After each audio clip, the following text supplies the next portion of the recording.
we're going to make a start.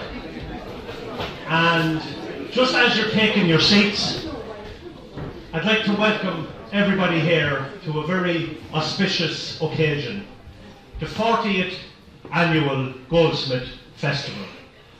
I'm conscious of the fact that our Tanaiste is slightly marooned in the Midlands, and I think needs to get back to Cork at some point. So I'm going to keep my, luckily for you, I'm going to keep my introductory remarks very short, and you may hear a little bit more from me later on. We are here on the 31st of May 2024. And 39 years ago, on the exact same day, the 31st of May 1985, the very first session of the Goldsmith Festival took place here in the Rustic Inn. On the 31st of May 1985, Leo Varadkar was just finishing first class in St. Francis Xavier National School in Blanchardstown. And down in Greystones, Bert Barrett and Mary Harris were still 16 months away from the birth of their first son, Simon. However, to avoid us all feeling too old, our special guest here tonight was at least out of nappies at that stage. In fact, on the 31st of May 1985, our Tanaiste was exactly 3 weeks away from being elected to his first electoral office. And when at the age of 25, on the 20th of June 85, he was elected to Cork Corporation. And exactly 7 years to the day after that, he became Lord Mayor of Cork. Since that time, I think anyone with any political observation or level of astuteness could see that Micheal Martin was destined for great things, and I think it was felt that it was inevitable that he would achieve high, if not the highest office in Ireland. He became Minister for Education in 1997 and continued into the Health Ministry, served as Minister for Enterprise and Foreign Affairs. And I suppose, whether famously or infamously, he's best known for the implementation of the smoking ban in 2004. A radical and brave, and maybe at times you may have felt a lonely move. But that wonderful piece of public health legislation was quickly accepted by even the most fundamentalist of smokers. The fact that there was great crack in the smoking area probably helped a little bit as well. But, so I think that one action has definitely saved lives, and it's an important part of your political legacy. He served 2.5 years as Taoiseach, from June 20 to the end of 2022, and his mature, rational, serious and careful handling of the COVID crisis led us through some very dark times in this country. And I think he's always remained a politician of both conviction and honour. And they're two very important things, and not found that often in the political sphere. He's also, since 2011, leader of Fianna Fáil. And on the 13th of February this year, according to my research, he passed out his great Cork predecessor, Jack Lynch, in terms of length of service as Fianna Fáil leader. And as I say, if my calculations are correct, and avoiding a major political bombshell, on the 13th of June, which is basically next Thursday week, Micheal Martin will become the second longest serving leader of Fianna Fáil. He would have passed out Bertie Ahern at that time. Now you have a bit to go to catch him in Devalera, but according to my research, next Thursday week, that should be a milestone. So, without going on any further, it's my honour and privilege as Chairman of the Goldsmith Festival Committee at our 40th event to welcome the Leader of Fianna Fáil, the Minister for Foreign Affairs, the Minister for Defence, the Tanaiste. As they say around here, he's some man for one man, but it's my honour and privilege to call to officially open the Goldsmith Festival, Tanaiste Micheal Martin.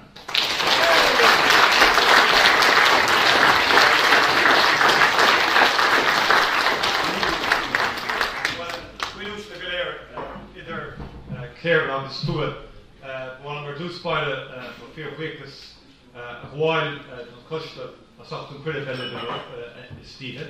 Agus is an óir den scob domsa bheith I láthir an seo chun na féile seo a chuirfiú an teol I go bhiú.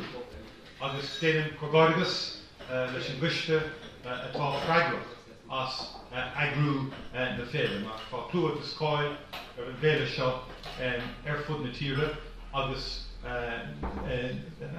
na smó den tír Maureen le sin. It's a real pleasure to be here with you this evening to officially open the 40th annual Oliver Goldsmith Festival. And may I thank Arthur for revealing some insights in terms of my own life. I kind of conveniently forgotten Arthur in some respects, but didn't quite realise some of those statistics. So you learn something new every day. But thank you very much for your compliments and so forth.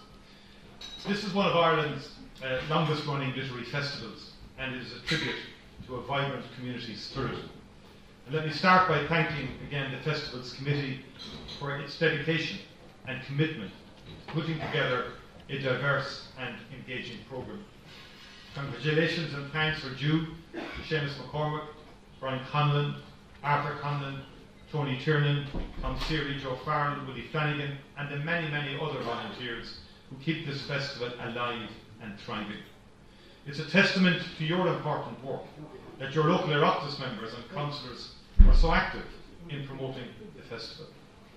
This festival makes a very valuable contribution to presenting Longford and Westmeath to the wider world as a destination for tourism, but it also plays a vital role as a community activity, bringing so many people together. However, it is most of all a reminder to us of the diverse history and culture of this area and our country as a whole. When Oliver Goldsmith died 250 years ago, he was one of the most famous men of letters of his time. His poems, essays and plays were known throughout these islands as well as much further afield. He wrote with ease and in an accessible language which could entertain or engage readers from many backgrounds. Some of the greatest literary, artistic and academic figures of the 18th century knew him and admired him as someone who not only wrote well, but who drew on a range of learning well beyond what most could aspire to. This would be enough justification for gathering this weekend to remember him and his work. However, Oliver Goldsmith has a relevance today which goes beyond the status he held amongst his contemporaries. His life story, the themes he addressed, and the cultural tradition he belongs to remain deeply important to understanding our country, its history, and the challenges it faces. Born here in rural Ireland, as part of a modest family, he packed an enormous amount of both learning and adventure into his 45 years. When his father was director of a parish of the established Church of Ireland, he was not a man of significant means and combined parochial responsibilities with teaching. It was at home that Goldsmith began to develop his broad learning and his ambition to be seen as a man expert in both classical education and modern science. He was by any reasonable measure a lively character. From the moment he went to Dublin as a 16-year-old to enrol in Trinity College up to his death at 45, his was a diverse and often chaotic life. Barely ever capable of being consistent or responsible, he nonetheless accumulated considerable learning and prepared a body of work which continues to impress. It has often been commented that Goldsmith achieved the unique double of both being effectively thrown out of Trinity and having a statue erected to him in that college. And while he graduated with a basic degree, he was refused the opportunity to be ordained or to study medicine. The 6 years after he left Trinity saw Goldsmith fail repeatedly in different endeavours. He tried to qualify in medicine in Edinburgh, He quickly failed in his effort to become a schoolmaster in England, and he toured parts of Europe not as part of a privileged grand tour, but as a lone traveller, often on foot and regularly reliant on charity. Yet this was a time in which he continued to broaden and deepen his knowledge of many subjects and to develop themes which would come to dominate his writing when he returned to England. In a spectacular decade before his death, Goldsmith went from being an unknown journalist to one of the most celebrated poets, novelists, and playwrights of his time. While he maintained his advanced ability to get into financial trouble and to behave in a highly strung manner, he was undoubtedly one of the great literary figures, not just during his life, but in the 2.5 centuries since his death. The most important reason for this is because the themes which he wrote about have continued to be deeply relevant and has continued to play an important role in showing the complexity and diversity of our culture. In The Deserted Village, The Vicar of Wakefield, She Stoops to Conquer, ideas are presented which were deeply contemporary but have proven themselves to be timeless. Goldsmith wrote actively about rural life, placing value first and foremost on the idea of a community. He followed a long history of authors regretting the loss of rural livelihoods, but where Goldsmith was original was when he talked of the characters, hopes and emotions of the many different elements of a rural community.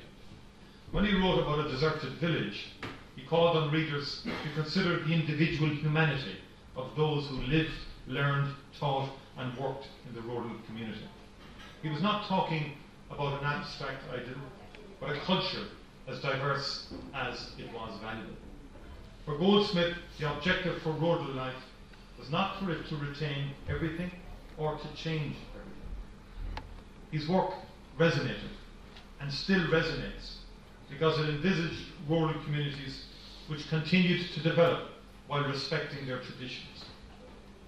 Less appreciated than his role as a poet of rural life is how European Goldsmith was. During his years as a student and then during his travels, he was deeply interested in understanding wider European society and culture. Critically, he saw himself as being part of that society and culture, and saw Ireland and Britain within this European context. His book, An Inquiry into the Present State of Polite Learning in Europe, saw him comparing the curriculums and structures of universities throughout Europe and suggesting ways in which they were similar or different. Goldsmith's first successes as a journalist came writing under the pseudonym The Citizen of the World. He was directly inspired by the Enlightenment writings in France. His writing was deeply informed by European ideas and themes. His satires on class attitudes and absurdities amused audiences well beyond these islands. Even though so many of his characters were specific to elements of one society, the situations, language and ideas Goldsmith reflected drew on a much wider canvas. It is hard to avoid thinking of this today, in the middle of a campaign for members of the European Parliament. From the earliest recorded history through to today, Irish culture and identity has always been strengthened when it engages actively and positively with the wider European context. The idea promoted now by far too many that Europe, that defines Europe as them, and that our sole challenge is to fight Europe, is historically, socially and economically wrong and misplaced. No nation, let alone a small one on the edge of a large continent, can expect to succeed and thrive by standing alone. No culture can survive and evolve if it tries to seal itself off. We've seen in our nearest neighbour the enormous damage which can be caused when a country allows negative anti-European voices to gain influence and power. Another important dimension as to why Oliver Goldsmith remains important for us is that he is a figure who reminds us of the diversity of Irish identity. One of our great strengths as a society is how there have always been many different strands to Irish culture and identity. The Protestant community which Goldsmith came from has consistently made unique and positive contributions, both at home and in introducing Ireland to a wider world. The building of a shared future for all on our island is a defining challenge of our time. And absolutely central to this is for us to include different traditions and histories within how we define Irishness. When we look at our history, we have to move beyond looking for a single narrative and single ideal. We must instead challenge ourselves to see the unique Irishness of a much wider range of people. When we look at the Protestant community of Goldsmith's time, we find many groups and individuals dedicated specifically to preserving endangered parts of Irish culture. The protection of Celtic archaeological treasures, the revival of traditional music, the production of the Irish language printed works. These and many other activities were led by the Church of Ireland community. It is interesting that during Goldsmith's wanderings in Europe, he often relied upon Irish monasteries for shelter. He and they saw nothing unusual in the son of the Church of Ireland cleric turning to Catholics for aid at times of need. Both understood that their Irish connection came first. Just as Oscar Wilde would be over a century later, Goldsmith was gently subversive of the society he lived amongst when he left Ireland, and a unique Irish perspective continued to inspire his writing. He never ceased exploiting the ignorance of those who arrogantly thought that they needed to know little of Irish society and learning. It's not hard to imagine that this was one of the reasons why he succeeded in fraudulently acquiring a medical degree from Oxford with the claim that he had learned everything he needed in Ireland. Just as he reminds us that there has never been one fixed Irish identity or one fixed experience of being Irish, Oliver Goldsmith is also a reminder that change and evolution has always been part of our society. He wrote at a time of accelerating change in society, in education, in economics, and in politics. He could see this change taking place before him and anticipated much more to come. Once again, I would like to congratulate you on the 40th anniversary of this important festival. It is wonderful that the festival is able to mark this anniversary with a special written and performed piece based on Goldsmith's life and works. I commend this type of innovative approach that allows for Goldsmith's life and works to be introduced to new audiences, and all in an 18th century village setting. What a brilliant, creative experience for local and visitors alike. And in particular, can I wish Michael J. Ford every success on Saturday as he performs the new work he has written. His remarkable life has supplied more than enough material to justify using the title The Misadventures of Oliver Goldsmith. 2.5 centuries after his death, Goldsmith's brilliant last decade of work remains an important Irish cultural landmark.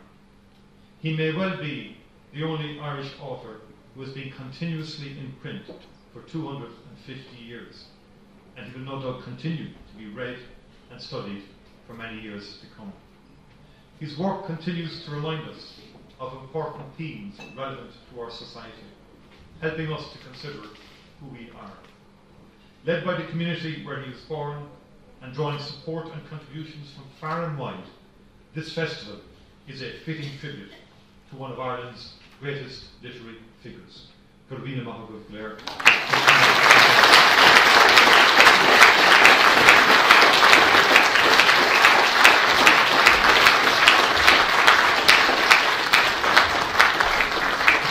Thank you very, very much, Tanaiste, for that lovely insight into Goldsmith. And I think we find that if our festival was just about talking about Goldsmith's writings as just pieces of literature, we would never, ever have survived 40 years. And as you outlined, what we do is we use Goldsmith's writings as an eye or a window on the wider world. And I suppose, to sum up what we've tried to do for the last 40 years, it's discovery and reflection.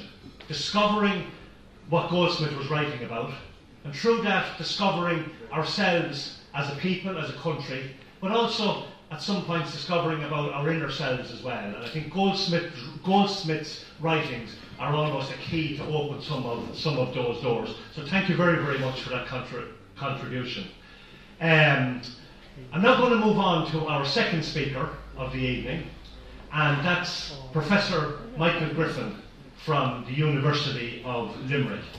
Micheal was educated in NUI Galway and at, now I'm going to get the pronunciation wrong and embarrass myself, but it's Balliol, the college in Oxford. Anyway, I really should have rehearsed this better. And I think I was actually in it. But anyway, he was educated at a college in Oxford, and has been assistant professor of English at Southern Illinois University and a whole lot of other places. I think when you're introducing an academic, it's quite easy to get bogged down in a whole list of his academic accomplishments, and everyone just switches off after about 30 seconds. So what I am going to say about Micheal is that he has a huge amount of academic accomplishments. He is widely regarded as one of the world's foremost 18th century scholars, and particularly on Goldsmith. He has a huge amount of achievements, but I would say very, very near the top of the pile of his accomplishments is the fact that he's also a member of the Goldsmith Festival Committee.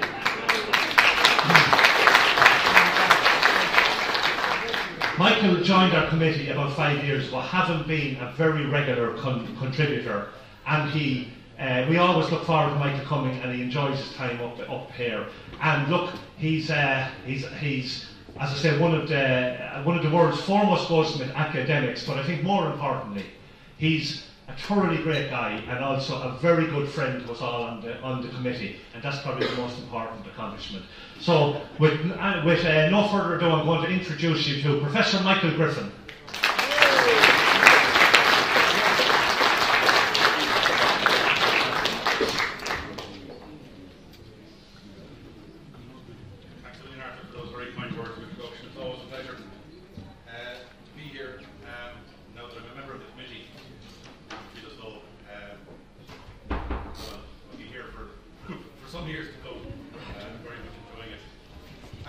So I was going to talk to you on the year of Goldsmith anniversaries. So we know that there's two. And the first one, which is already been referred to by Tanaiste, is the anniversary of his death, which passed us by. Oh, sure, yeah. Passed us by quietly enough this year in April of 2024. So he died in 1774, aged just 45. And it seems fitting that the 250th anniversary of his death should align with the 40th year of the Goldsmith Festival. So these are two very auspicious anniversaries for aficionados of Goldsmith. One of this region's and indeed this nation's most illustrious writers, and one who almost uniquely managed to write one masterpiece in each of the genres that he wrote in. So we have The Vicar of Wakefield in prose fiction, we have The Deserted Village in poetry, and the play She Stoops to Conquer. Not to mention his extensive and celebrated body of periodical journalism, including The Bee, which was his own initiative, and The Citizen of the World, which was his collection of essays or letters in the persona of a Chinese philosopher, writing back to friends in China about his experiences in London. Added to this, we have his historical and scientific writings, which would become school books for a century after his death. And yet, when Goldsmith died, it appeared that his reputation was not fully guaranteed. He was a writer whose personality, and sometimes his work, divided people. Not long before his death, Goldsmith had found a new seam of sociability amongst a club of men, illustrious in the fields of law, theology, medicine, and literature. Now, this was not the same as Samuel Johnson's famous literary club, but there was some overlap. Johnson himself was not a member. It was this group which produced out of its irreverent culture Goldsmith's classic comic poem, Retaliation. But just as he was finishing Retaliation, Goldsmith became ill with a renal infection and fever. He took 2 ounces of ipecac, mixed in a wine, this was a drug which was once widely used, perhaps not wisely used, as an emetic, obtained from the roots of the ipecacuana plant, and it is no longer, as I say, regularly used in medicine. But Goldsmith used a combination of this with Dr. James's fever powders, which were likely doing as much harm as good, and which he took against the wishes of his friends. His condition rapidly worsened. His last words, according to legend, when asked whether his mind was at ease, were, "No, it is not." He died around 4 a.m. on the morning of Monday, April the 4th. There was not enough money for a proper funeral, and Goldsmith's friends elected instead to fund a monument to his memory to be placed in Westminster Abbey. He was buried privately on April 9, 1774, in the Temple in central London, the legal district, if you like, of London, if you know it. His grave sat rather anonymously for decades and centuries afterwards, the engraved surname eroding and slowly disappearing into the stone until a specially commissioned plaque, tastefully listing the dates and major works, was set into the paving next to it early in April 2004, on the 230th anniversary of Goldsmith's death, which makes this, of course, the 20th anniversary of that installation. And this was an important gesture of renewed remembrance, led by Festival Chairman Arthur Conlon and the committee of the Goldsmith Festival, along with the then Irish Ambassador to Britain, Dáithí O'Callaghan, and dedicated anew by the Master of the Temple, the Reverend Mr. Robin Griffith-Jones. Goldsmith's death provoked a strange mixture of heartfelt grief on the part of his friends and some who might otherwise be considered ambivalent in their feelings towards him. Edmund Burke, the great statesman, reportedly burst into tears at the news. The great painter Joshua Reynolds remarked that the very people who would be inclined to ridicule Goldsmith for his brogue and his blunders were also keen to enjoy his company and would now miss it. James Boswell, often Goldsmith's contestant for the approval of Samuel Johnson, wrote to the actor David Garrick, "I have not been so much affected with any event that has happened in a long time." Johnson himself reported to Boswell, who wanted more information about Goldsmith's last days, "Of poor dear Dr. Goldsmith there is little to be told, more than the papers have made public. He died of a fever made, I am afraid, more violent by uneasiness of mind.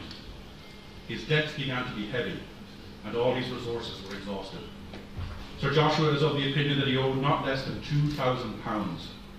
Was ever poet so trusted before?" Johnson would also write to Bennett Langton, "Let not his frailties be remembered. He was a very great man."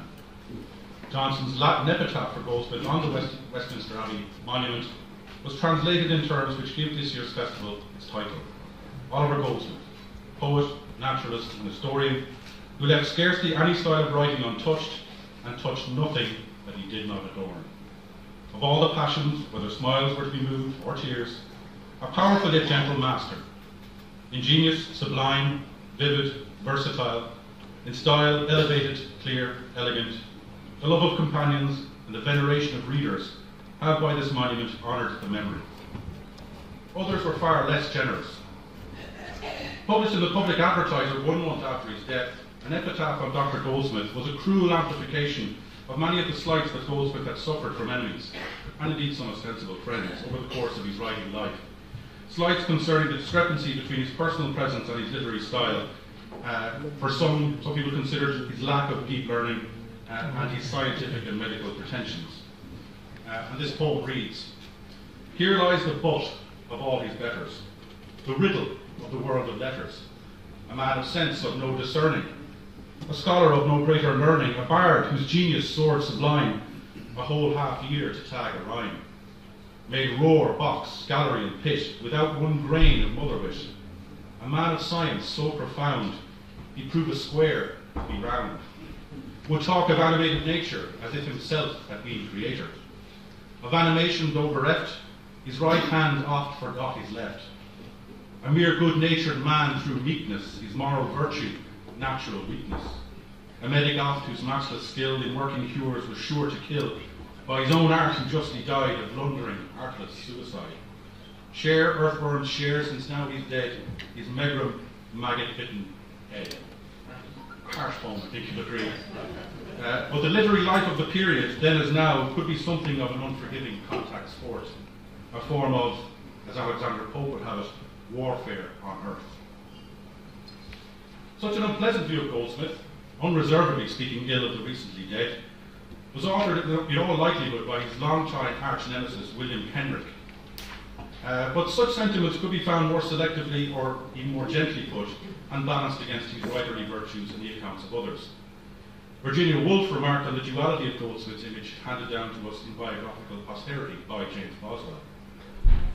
Woolf writes that Boswell proves that the silver-tongued writer was no simple soul, gently floating through life from the honeysuckle to the hawthorn hedge. On the contrary, he was a complex man, a man full of troubles, without settled principle, who lived from hand to mouth and from day to day, who wrote his loveliest sentences in a garret under pressure of poverty. And yet, so oddly are human faculties combined, he had only to take his pen and he was revenged upon Boswell, upon the fine gentleman who sneered at him, upon his own body and stumbling tongue. He had only to write and all was clear and melodious. He had only to write and he was among the angels, speaking with a silver tongue in a world where all is rational, ordered and serene. So Goldsmith's life story can be told along a spectrum between an affecting cautionary tale, even as a tragedy, if the challenges that he faced are amplified, or it could be told as a sort of absurdist comedy. Much depends on the temperament of the biographer and their empathy or otherwise with their subject. In fact, Goldsmith's life was not a particularly difficult one, all things considered, and there were some obstacles that must be accounted for.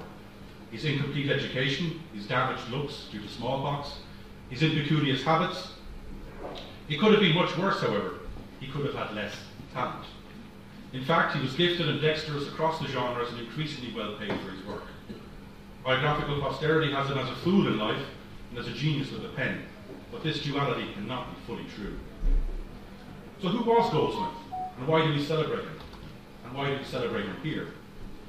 He was born on the 10th of November 1728, just up the road at Palace, the second son and fifth child of the Reverend Charles Goldsmith and Anne Jones. Goldsmith's father was a clergyman of middling income, who upon becoming rector of Kilkenny West, moved to a dwelling near Lissoy, the scene of much of Goldsmith's childhood, and to many the sweet Auburn of his most famous poem, The Deserted Village. His relatively peaceful childhood was, however, sorely interrupted by a dose of smallpox at the age of 8 or 9, which would leave him badly marked and a target of unkind remarks on his appearance for the rest of his life. His education, as the Tanaiste has noted, was a peripatetic affair, taking him from the Midlands to Dublin to Edinburgh, Leiden, Paris and Padua. But his prospects for university education were endangered by his sister's careless early marriage.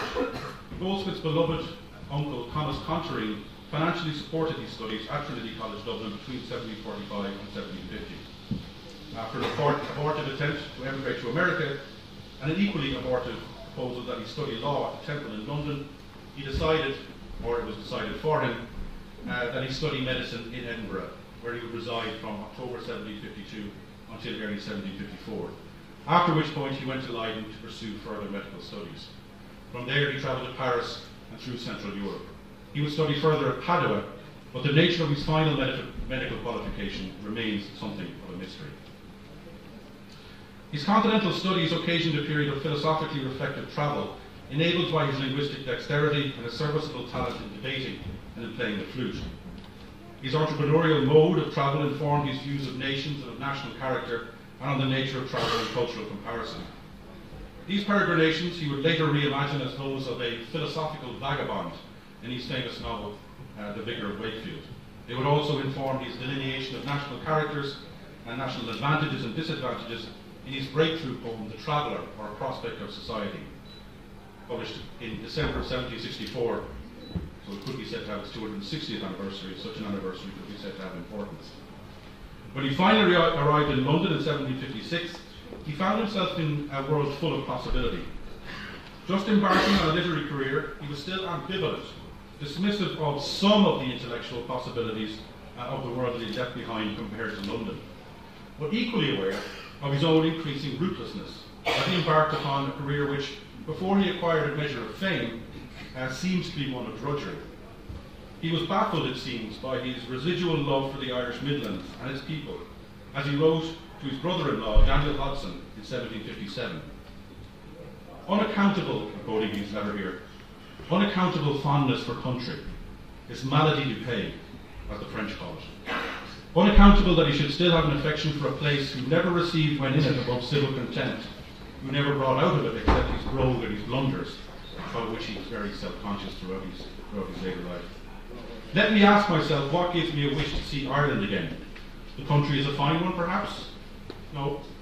There are good company in Ireland? No. The conversation there is generally made up of a smutty toast or a bawdy song. Then perhaps there's more wit and learning amongst the Irish. Oh Lord, no. There has been more money spent in the encouragement of the pottery mayor there in one season than given in awards to learned men since the times of Usher. So this is a rather callow assessment on the part of the young Goldsmith, for whom learning in Ireland was not what it should have been. His view is that of the ambitious young writer chafing at the memory of provincial seclusion.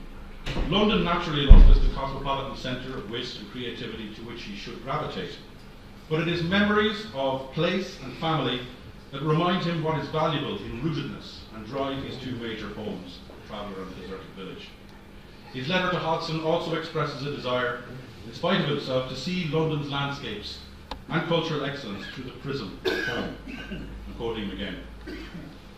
If I go to the opera, where Signora Columba pours out all the mazes of melody, I sit and sigh for the Lissoy fireside, and Johnny Armstrong's Last Good Night, sung by Peggy Golden.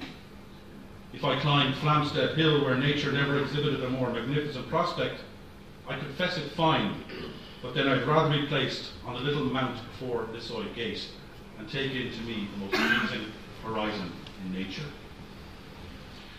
His first brush with the literary world was his acquaintance with the famous novelist Samuel Richardson, at whose print shop he worked as a proofreader. Subsequently, he would become acquainted with Ralph Griffiths, the proprietor of the Monthly Review, for whom he would commence writing reviews. And Goldsmith would go on to write for several periodicals over the following years, as a reviewer and as a journalist and essayist, in the years 1759 to 1761. He piloted his own periodical, The Bee, in 1759, and during this period he would become acquainted with Thomas Percy and Samuel Johnson, figures crucial to his career and to biographical posterity. He would also fall under the relatively benign influence and management of John Newbery, for whose public ledger he would write the Chinese letters that would become the citizen of the world. Though his reputation was increasing amongst the literati, his works to this point were as yet published anonymously. Nonetheless, Goldsmith's prose and the esteem in which that prose was held was such that he would be a charter member of the club founded by Joshua Reynolds, which would meet at the Turk's Head Tavern in Soho, now known to us generally as Johnson's Literary Club.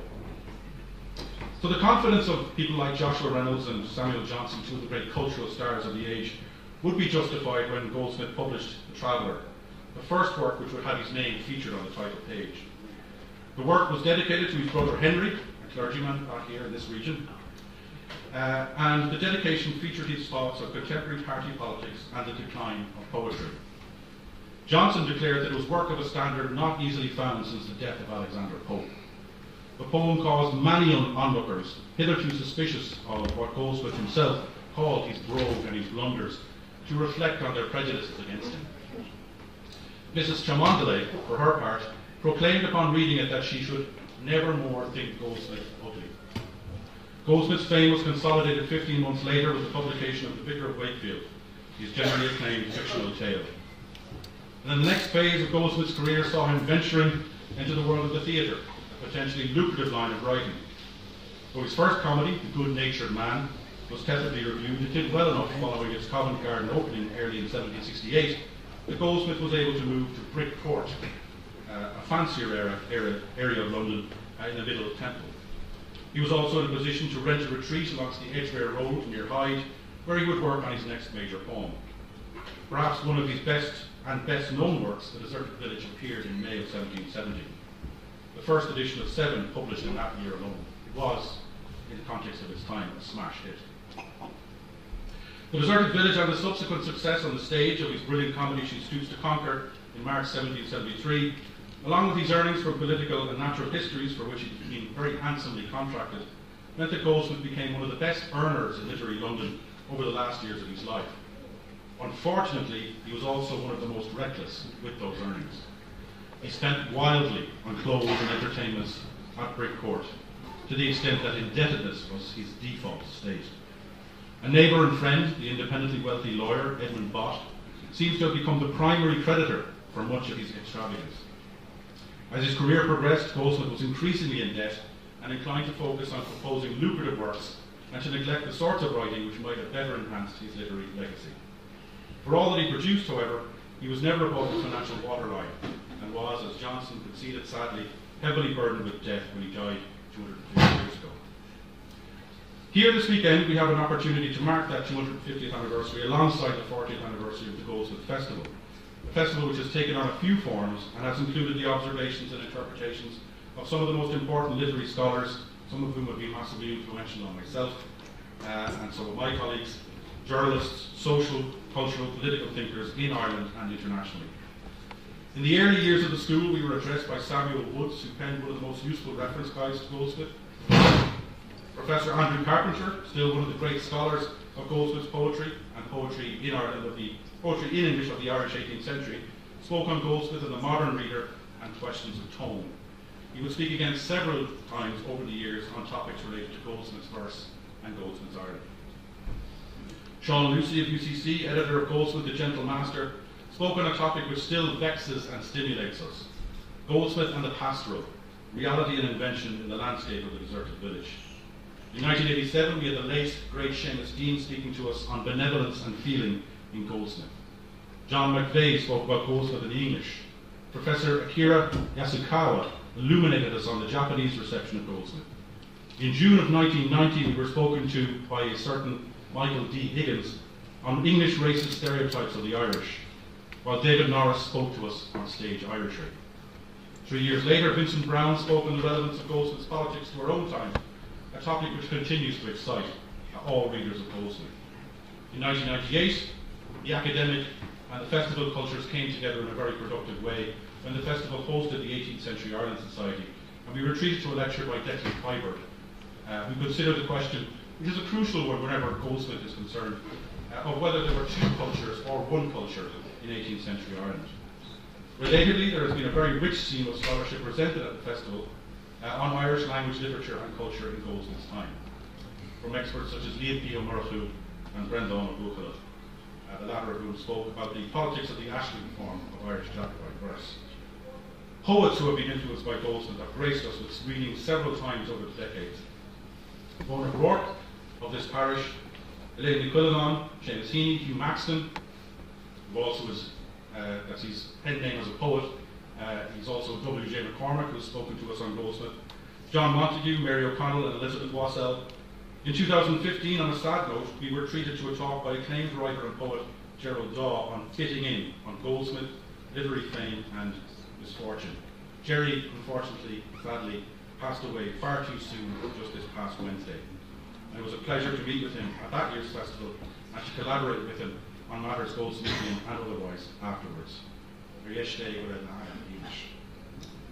Ireland's intellectual culture has also recently suffered the loss, earlier this month, of Bruce Arnold, who in 1996 spoke on Goldsmith, the dramatist.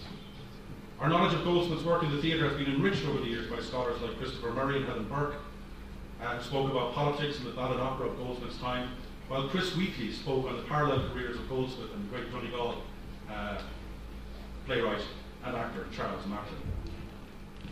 In recent years, we've been visited by Goldsmith's most famous recent biographer and chronicler of Goldsmith's Irish milieu, Professor Norma Clark, whose 2016 book, Brothers of the Quill, gave us a fascinating cross-section of Irish literary London in the 1760s.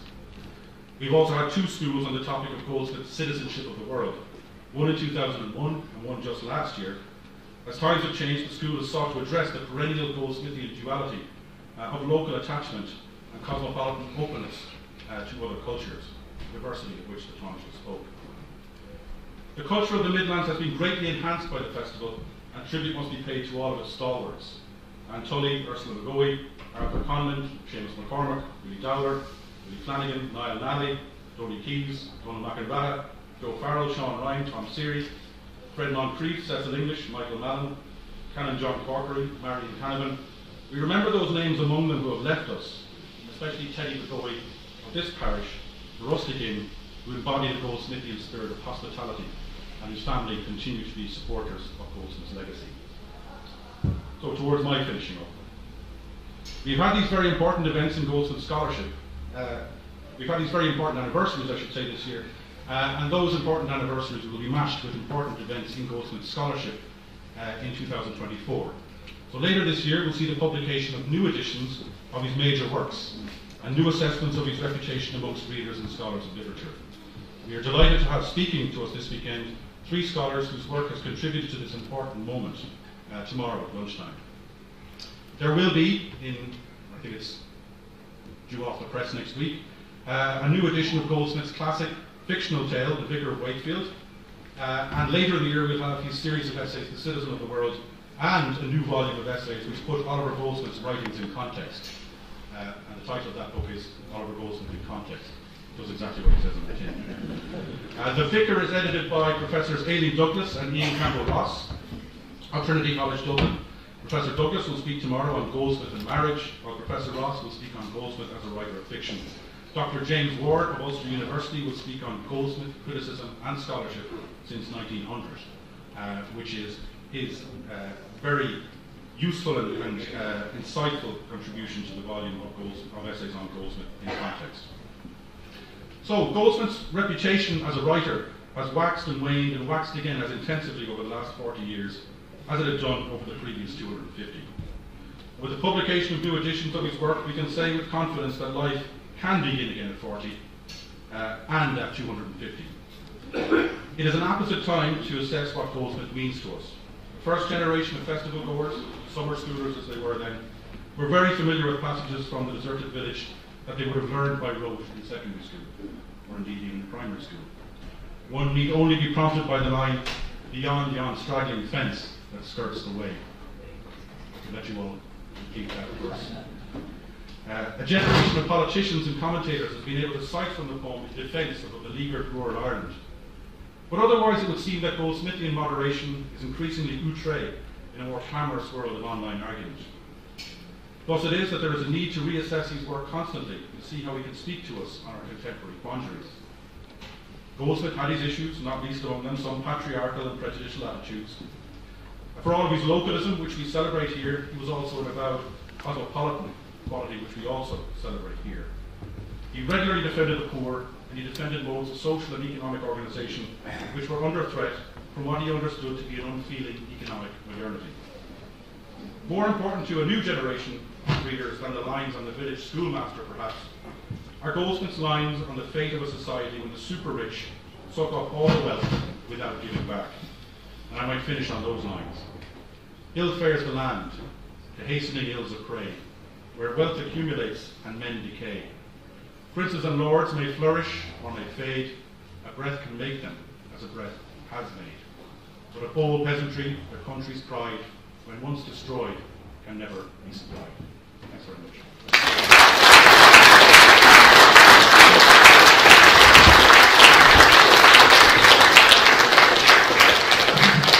Thank you very much, Michael, for that. In about 20-25 minutes, you managed to fit in a full summary of Goldsmith's life. You managed to talk about the full history of the festival and a full history of Goldsmith's scholarship over the last 40 years. That's an amazing feat, Michael, in 20 minutes. Thank you very much for that.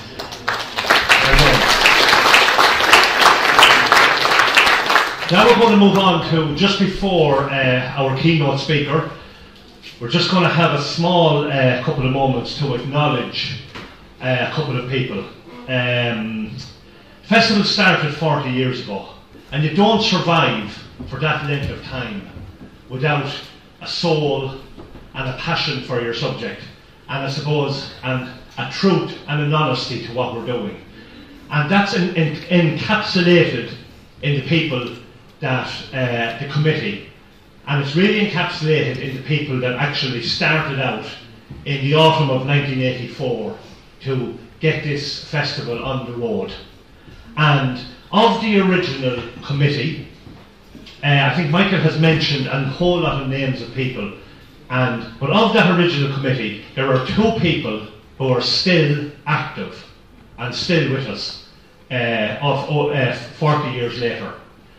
And I'm going to ask both of those gentlemen, to come up here now if you don't mind. And that's Seamus McCormack and Sean Ryan. If you could come up, gentlemen, please.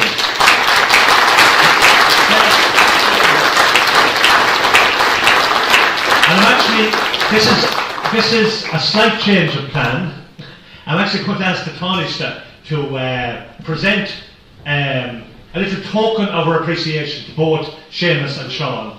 So if photographers want to, I'll happily move out of the way. So we're going to start with Sean, okay?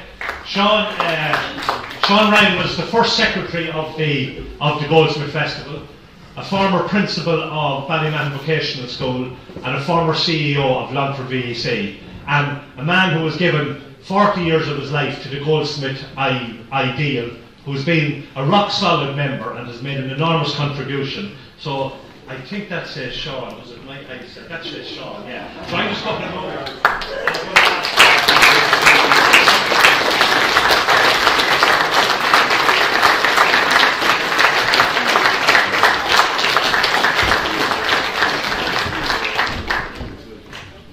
Thank you very much, Sean. And now I'm going to ask Seamus McCormick to come up.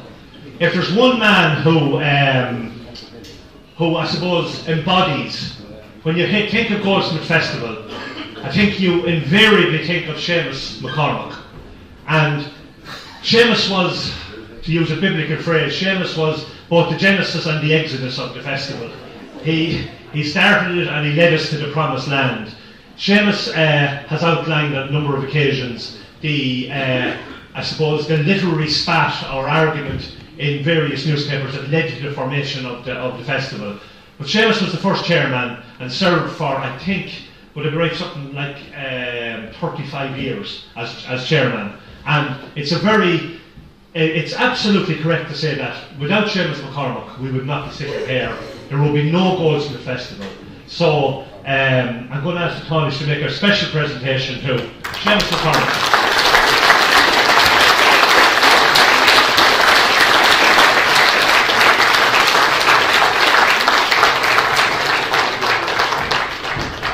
We'll get Sean up as well for that, yeah. Now there are lots of other members. There's two people I know here who very, very, very nearly made the mythical 100th cap or the 40. Willie Dowler and Niall Nally and Joe Farrell have a long number of years under them as well. I'm a very, very, very young in Goldsmith terms. I'm only doing it for 20 years. So, we'll see. Thank you very much. So, just thanks very much, gentlemen. Okay, thank you, and thank you very much to the Tanaiste for making that presentation. And I suppose the festival started 40 years ago, and it would be remiss not to mention that sadly nothing lasts forever, and we have lost a number of people. And I have made a list, and have to apologise at this stage. It's quite likely that I have forgotten somebody.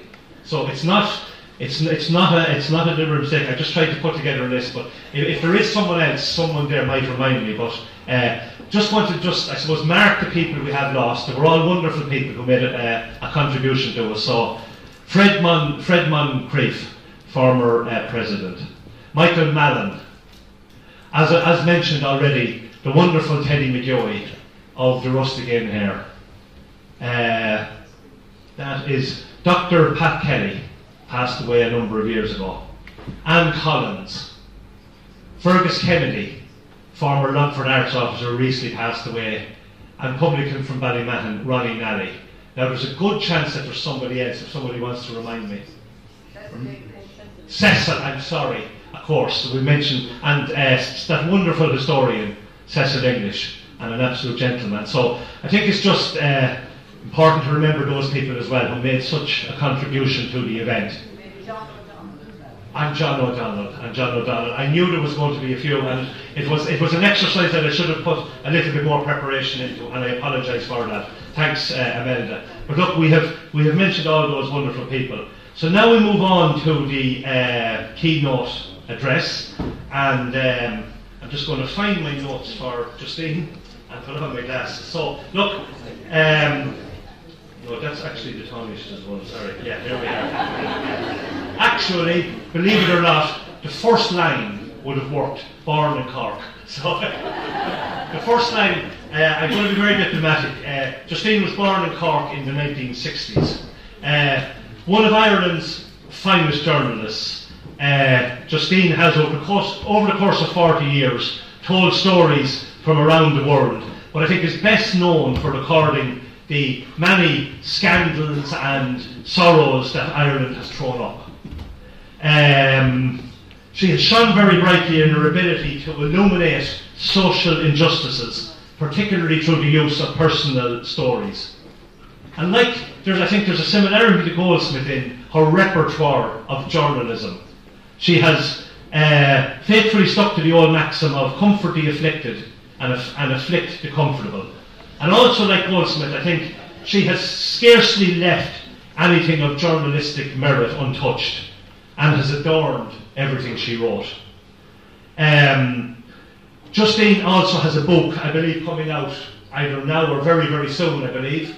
It's called An Eye on Ireland, Writings from a Changing Nation. And it maps a transformative era in Irish life towards a more progressive and just society. And it deals with a huge amount of stories over that 40 years. The book is for sale somewhere, I think it's there, yeah. And I presume you will sign them, Justine, yeah? So the book is for sale straight after the event over there. So it gives me great pleasure to present our final speaker, our keynote speaker for tonight, Justine McCarthy.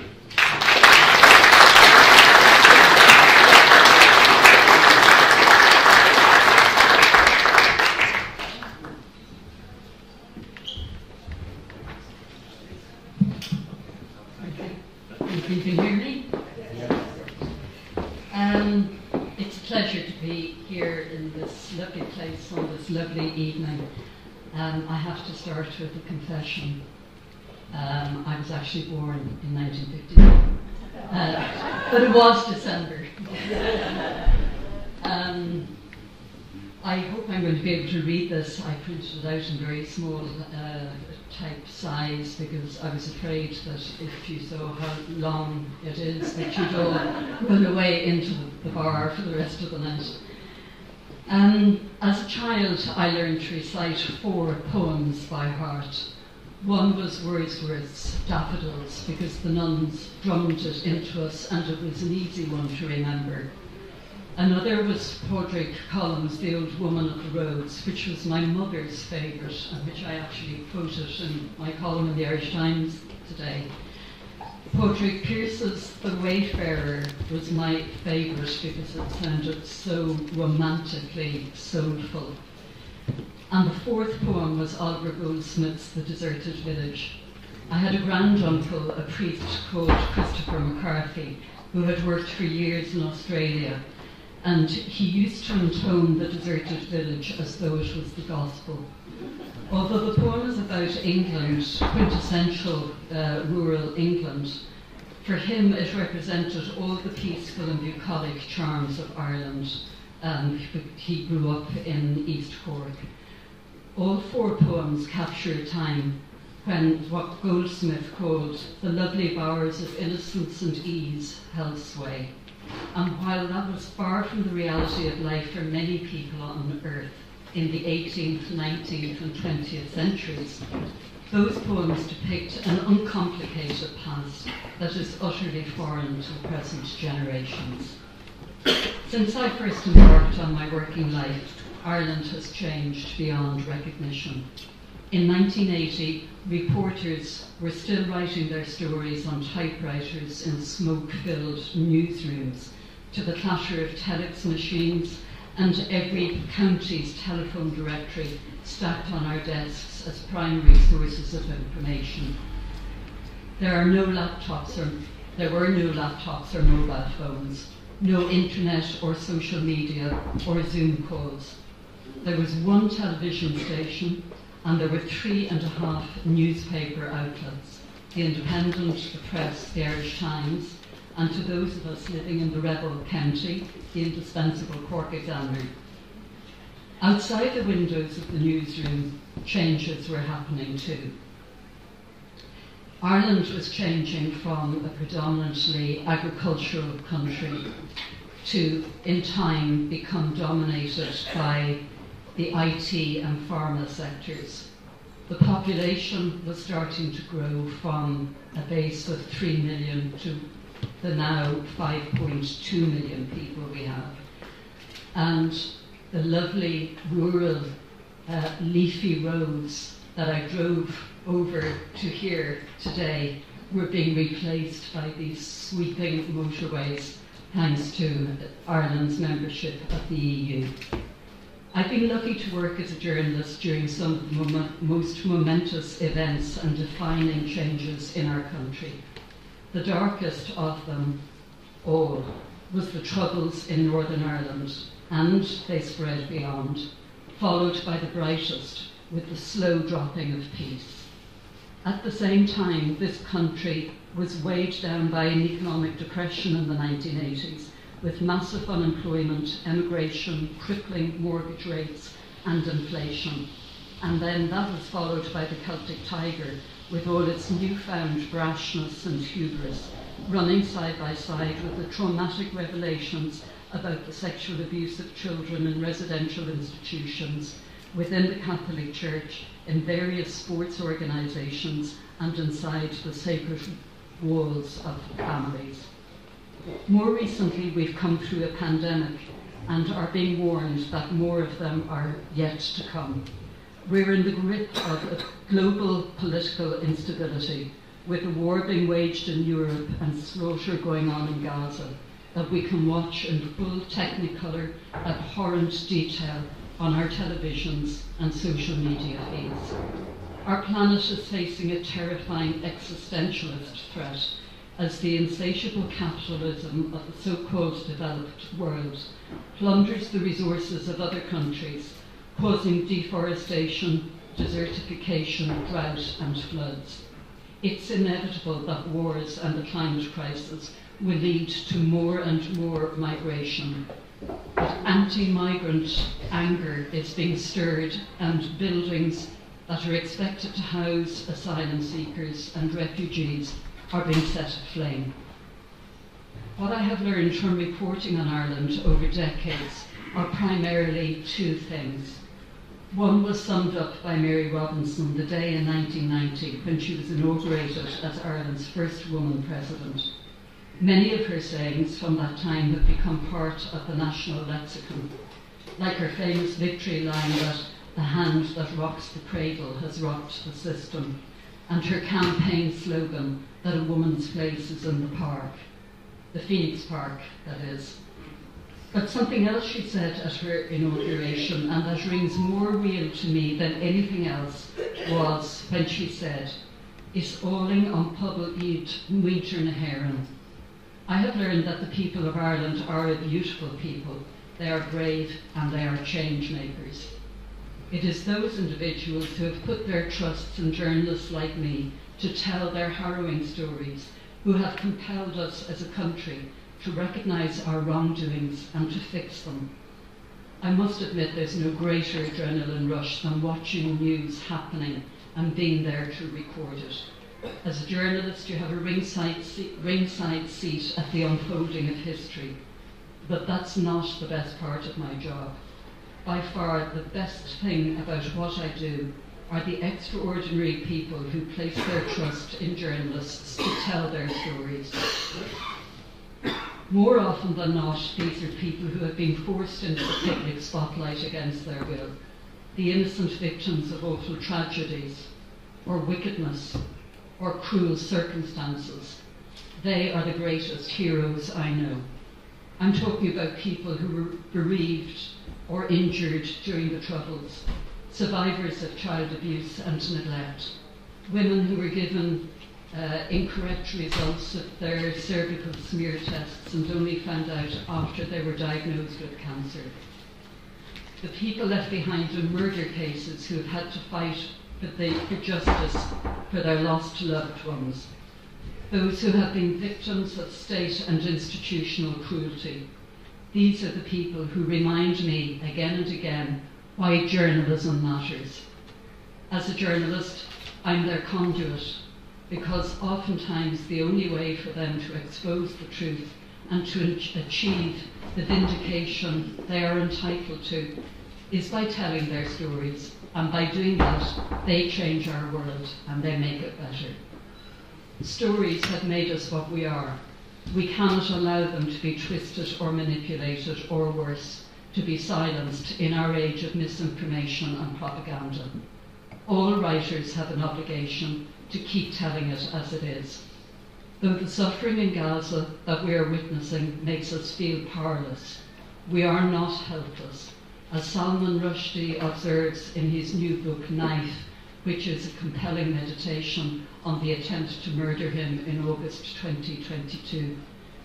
He writes, I quote, "Even as Orpheus was torn into pieces, his severed head floating down the river Hebrus went on singing, reminding us that the song is stronger than death." In 2009, I wrote a book called Deep Deception.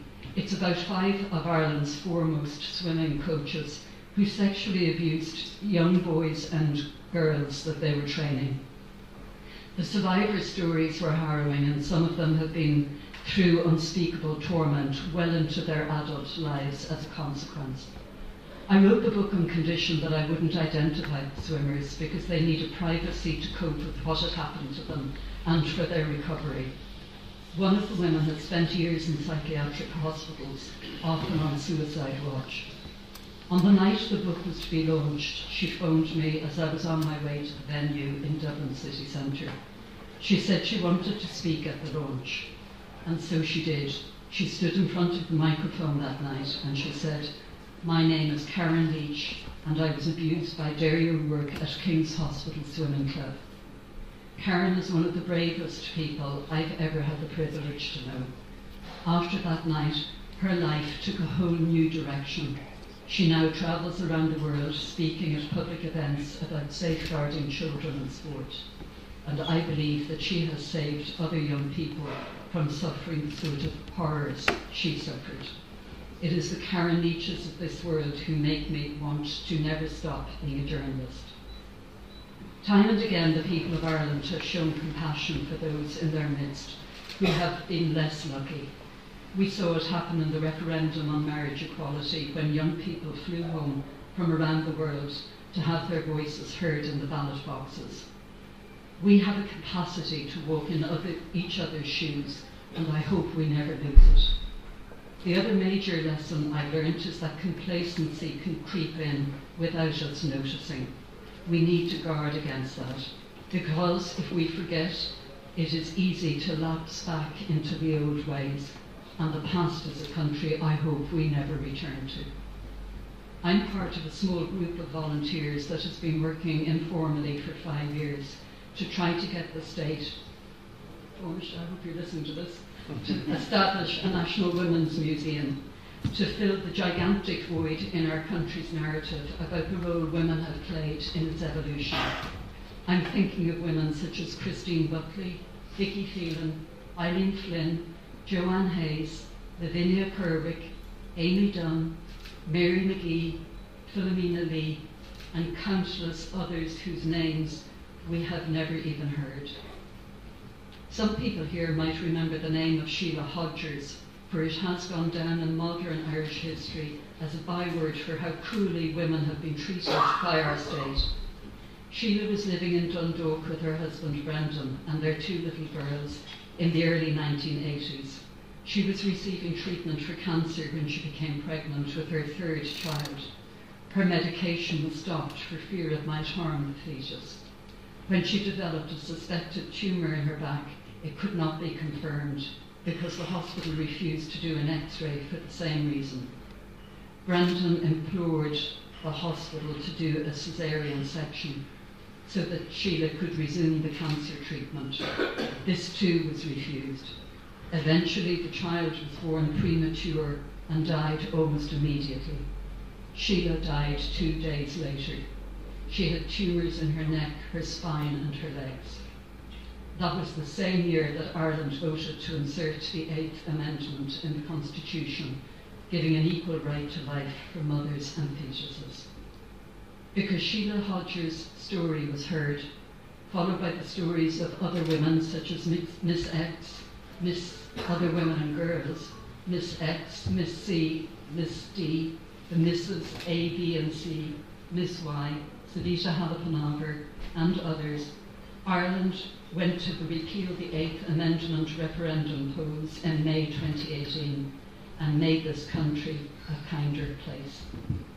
One of the most shocking stories I have written about was the death from parental neglect of Kelly Fitzgerald at the age of 15. Most parents comfort a child after a nightmare, but for Kelly and her younger sister Geraldine, their parents were their nightmare. When Kelly died in 1996 and a state inquiry was appointed, it was vaguely mentioned that one of her siblings had also been abused at the family home in Mayo, but we never heard any more about her.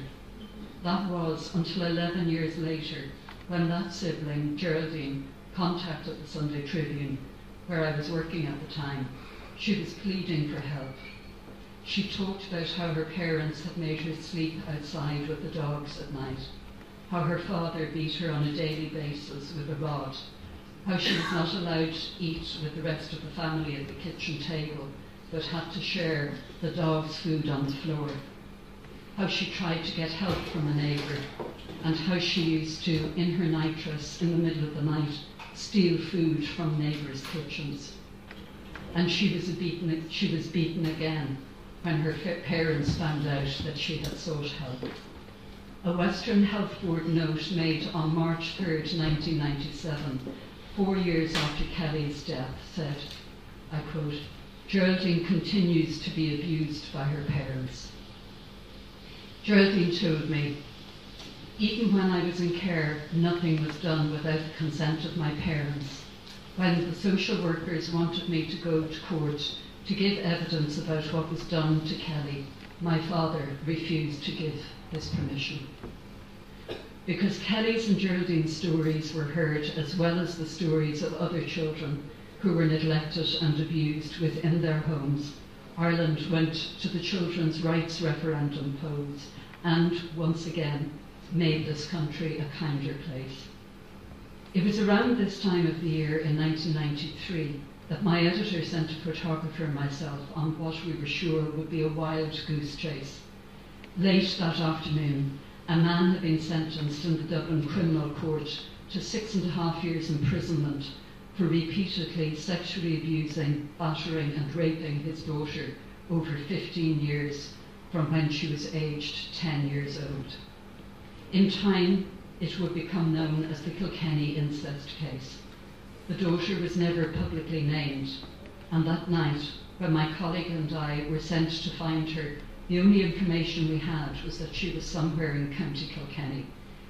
We searched town after town and village after village to no avail, until we stopped at a chipper in one village for something to eat.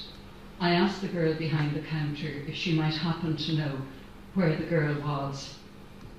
She was there with her, the girl said, why do you want to know? I said, I'm a journalist and I'm hoping to speak to her. So the girl behind the counter took off her apron, left the building, said, wait there, and after a while she came back and beckoned me, brought me into a very bleak 3-story building, up a creaking stairs to the very top under the attic, under the eaves, and she opened the door of a room, and there was the girl that we now know as the girl in the Kilkenny incest case. She was there with her 10-year-old son, conceived through rape by her father. The following, if you'll indulge me, are excerpts from what I wrote from that weekend's Irish Independent. When the baby was born, she was given some books on the facts of life in the hospital. She read them with horror, slowly realising that what her father had been doing to her was wrong. She decided to confide in a social worker. Quote, she told me it was a family matter, but what's more is she wanted me to sign adoption papers handing the baby over to him. He thought I'd signed them. He actually thought the child was his, until I took him out of school last year when I ran away, and he accused me of stealing his child. It was only when he found out about the adoption papers. When she came home from the hospital, nothing had changed. He continued beating her and abusing her and demanding, I want a bit of sex. He had her mother take her to the GP for the contraceptive pill because he told her, if they knew I was the child's father, I'd be put away for life. He called his daughter a whore and told the townspeople he didn't know who had fathered the child because, quote, that whore would have anything in trousers. The house felt emptier after the birth. Her only sister, 2 years younger, had run away, never to return home when the baby was born.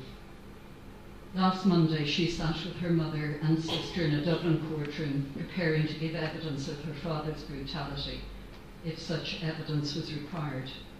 The baby slept in her room until he was 5 years old. At that stage, her father insisted that the child's bed be moved into the room he shared with his wife. The boy called his mother's parents Mammy and Daddy. Then, when he was 7 and she told him that she was really his mother, he grinned up at her and said, "Aren't I lucky to have 2 mammies?" During the 17 years of her secret hell, the woman was beaten by her father with everything from a whip, a hammer and a vodka bottle to a steel bar of the Rayburn cooker, his buckled belt and those fists that she remembers so vividly. She's blind in her right eye. The nerves in some of her fingers have been smashed beyond repair. This is Geraldine, the sister. One time, the sexual abuse was so violent she bled for 3 days after it, and he prohibited her from seeing a doctor. Sorry, I beg your pardon, it's not Geraldine, this is the woman in the Kilkenny case. Another time, he sent his wife to the shop to buy an Instamatic camera. The photographs taken of the man engaged in sexual acts with his daughter that day were among the evidence collected by the Gardaí when they were preparing the prosecution case against him. She told me, "I tried to poison him once. I got some of that stuff that you get for animals. It says on the outside that it kills humans. I stirred 2 teaspoons of it into his tea, and I sat down and waited to see him die. And nothing, not even a stomach pain. All he said was that the milk tasted inky that night." What do you say to her? Tell her she's probably the strongest, bravest person you've ever met. Quote, "On the outside it's okay, but deep down it's not." She shakes her head sadly. "The night of the last beating, the night I ran away, I had 2 pints of blood left in my body when I got to the hospital. I had walked the 8 miles to my friend's house with my head cracked. Her father used to be my little fella's godfather, but he died. I think it was my friend who called the guards and they brought me to the hospital." It was a dark winter's night in January last year. Her father was drinking punching in the house. His wife, his daughter and the son conceived from the rape of his daughter were in the kitchen with him when he suddenly exploded. He hit his daughter over the head with the vodka bottle that had contained the punching. He picked up a broken salad cream bottle from the floor and flung it at her. Then he undid the belt of his trousers and beat her with it on her arms and back. He hit her on the head again with the bottle, and again. The blood was streaming down her neck from behind her ear. He stripped off her sweater and bra and made her son stand before her. "This is the difference between men and women," he told the child. After he had hunted her out of the house, she lay in the long grass listening to his raving and the sound of splintering delf and her mother's voice saying, "You've hit her enough, leave her alone." When they got her to the hospital that night, she needed 5 stitches in her head, 3 stitches in her arm. She had a fractured finger and bruises on her fingers, arms and back. I read that not for the shock value, because it is truly shocking, but to try to explain the courage that people have in telling us, strangers, what has happened to them in their lives. And I think the fact that we as a people listen and do something about it is testament to the witness of people in this country. Some men have changed Ireland too, by the way. Particularly one called Eamon Casey, the former and late Bishop of Galway and Kerry. I was at home on a day off from the Irish Independent one morning in the early 1990s when I got a phone call from my news editor asking me if I had an American visa. And I very broadly said I had, and he said, just get straight out to the airport, there'll be a ticket at the Aer Lingus desk for you, you're going to New York. So I ran, got into a taxi and heard the news on the radio in the taxi about that the Bishop of Kerry, as he was at the time, had fathered a child by a woman called Annie Murphy. I got to the airport, phoned the office from there, and they told me that there was an interview set up for me with Annie Murphy in Connecticut the next day. I got on the Aer Lingus flight at Dublin Airport. We had the mandatory stopover at Shannon Airport, and we were all shepherded into the duty-free shop and then back out. And we were flying across the Atlantic. I was watching the movie, it was called Fried Green Tomatoes at the Whistle Stop Cafe, a real tearjerker starring Kathy Bates, tears running down my face when I heard an announcement: would Justine McCarthy of the Irish Times make herself known to a member of the cabin crew? So I rang the bell, and an air hostess came down, and she said, a message has come into the cockpit from your office to tell you that your interviewee is on board. So I reckoned that Annie Murphy wasn't on board because she was in Connecticut, so it must be Bishop Casey. And there was a group of doctors from Cork sitting beside me and near me, and they were on their way to San Francisco for a medical conference. And the doctor sitting immediately beside me, very nosily, said, what was that all about? And I said, I think Eamon Casey is on the flight and I have to find him. And he said, we'll all help you. So I think 7 of us went up and down the plane, scrutinising every passenger's face, couldn't find him. And it was one of those 2-story jumbo jets. I went to go upstairs and my way was blocked by members of the crew, and I said, I need to go up there. I think Bishop Casey is up there. 6 members of the crew of the Irish State Airline looked into my eyes and told me he wasn't on board. I got to New York Airport. There was a group of American journalists there who had been told an Irish journalist was on the flight, and obviously had been given a description of me, and they started calling me, Justine, Justine, where is he? And I said, he wasn't on the flight. Well, he was. He had been driven right to the plane on the tarmac at Shannon Airport when we were in duty free. And then when we landed at New York, a car pulled up right at the plane, whisked him off and took him off to New Jersey. I do think that the story of Eamon Casey deeply changed Ireland. Although I also do think, looking back, you know, the man's sins were not quite as bad as others. The breakdown of public trust probably started then, and it's been a hallmark of many of the stories that I've covered, whether that was in the Catholic Church, the Protestant churches, in politics, in the banks, in the state regulatory regime, or the news media, or big business. Tribunals of inquiry have been the nexus of much of these revelations. Unfortunately, despite their mammoth work, the tribunals haven't changed Ireland as much as they should have had. I remember watching a parade of witnesses swan in and out of those tribunals and being astonished at their ability to convince themselves, if not the rest of us, that the lies they were telling were the God's honest truth. The most astounding was the late Fianna Fáil TD for Dublin West, Liam Lawler, whose habitual refusal to comply with the judge's orders landed him in Mountjoy jail 3 times. It's 13 years now since the Moriarty Tribunal published its report with its findings that when Michael Lowry was the Minister for Communications, he got more than €1 million worth of financial benefits from Denis O'Brien and facilitated the winning by that businessman of a lucrative state mobile phone licence.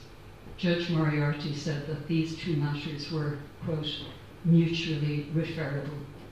All these years later, Micheal Lowry still sits in Dole Éireann, and Dennis O'Brien is still a very wealthy man.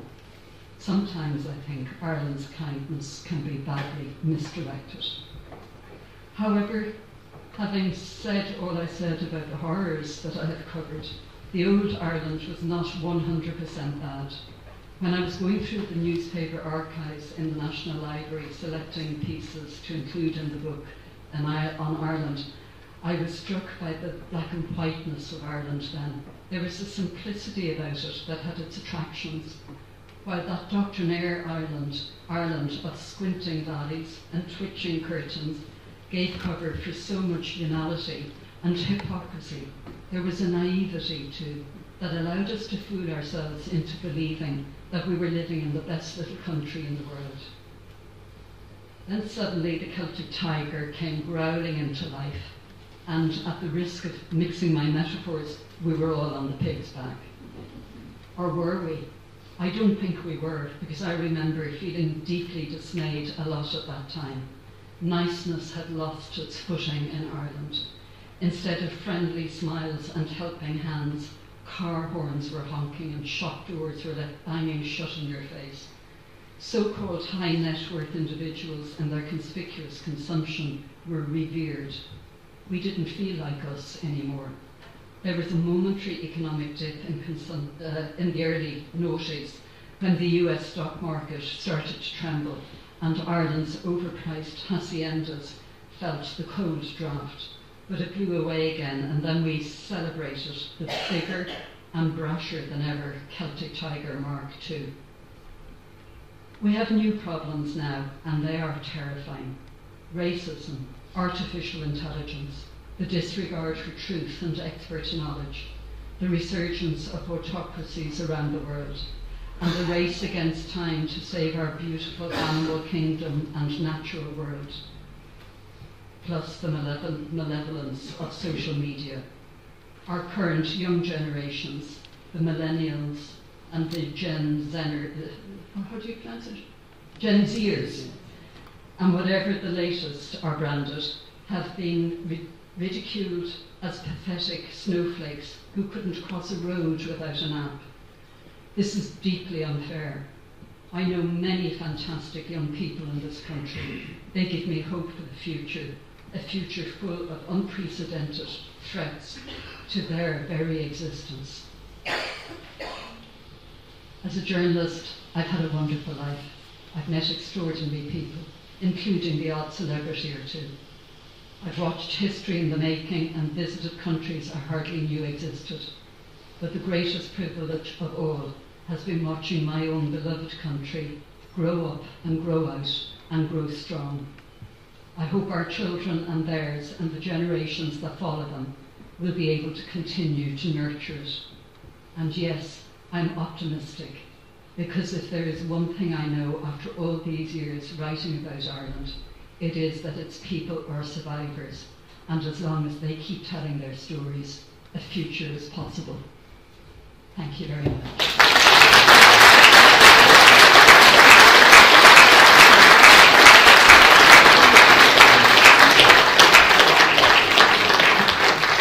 Thank you very much, Justine. It's not often that you sit and listen to the keynote address at the Goldsmith Festival and you're both spellbound and you can also feel the shivers. I think we all felt them. I think a concept we mentioned earlier on about the success of the Goldsmith Festival based on truth, and I think that's the word that comes across, Justine, is the constant and I suppose the battle we all have to win, the search for truth. And that's what really emerged from that absolutely wonderful and spellbinding talk. So thank you very much.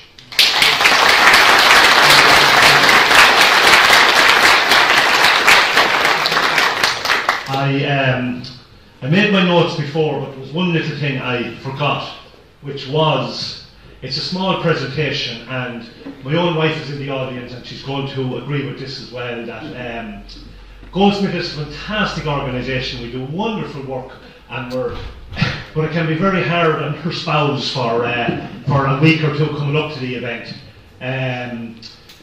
You know, we put all our work into it, and there are people at home, I suppose, who have to carry on while we are gallivanting around with Goldsmith.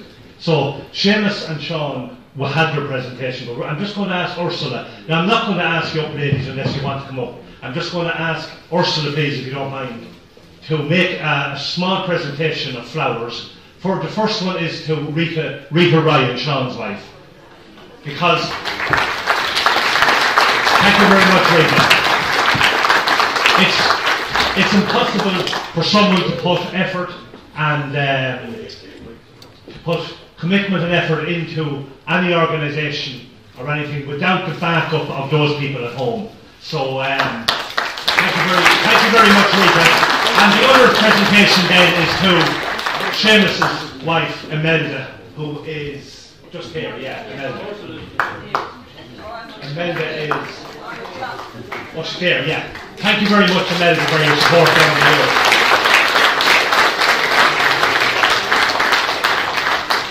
And my own wife there, Brody, if you're still here in 15 years, Brody, you might get one. So,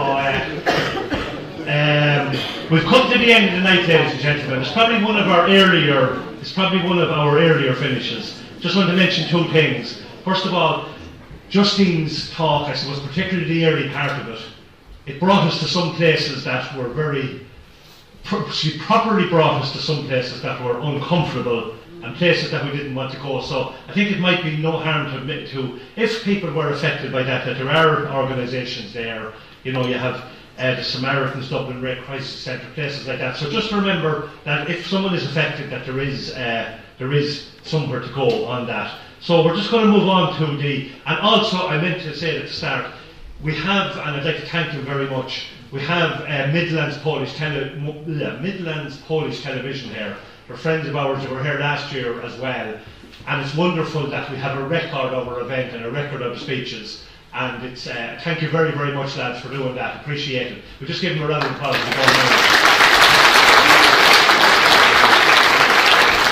This is probably the most pointless thing anyone has ever said, but you have been recorded on television, and if you didn't like it, you should have went an hour ago.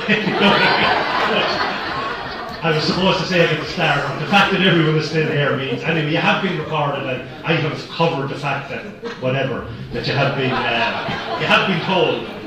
So look, we'll move on to the end of the night then. First of all, I'd like to thank our three speakers. I'd like to sincerely thank Tanaiste for staying here, which is brilliant. Thank you so much for staying here.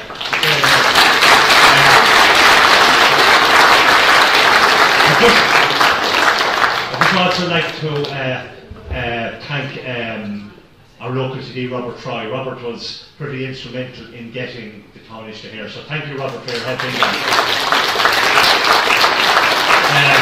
And I'd like to thank Micheal Grifin for his wonderful talk, and I'd like to thank Justine McCarthy. So that's our three speakers. I'd like to thank the photographers and members of the media who are here. Without you, we don't have a festival, and we have a number of members of the media here. We really appreciate what you do. Thank you very, very much.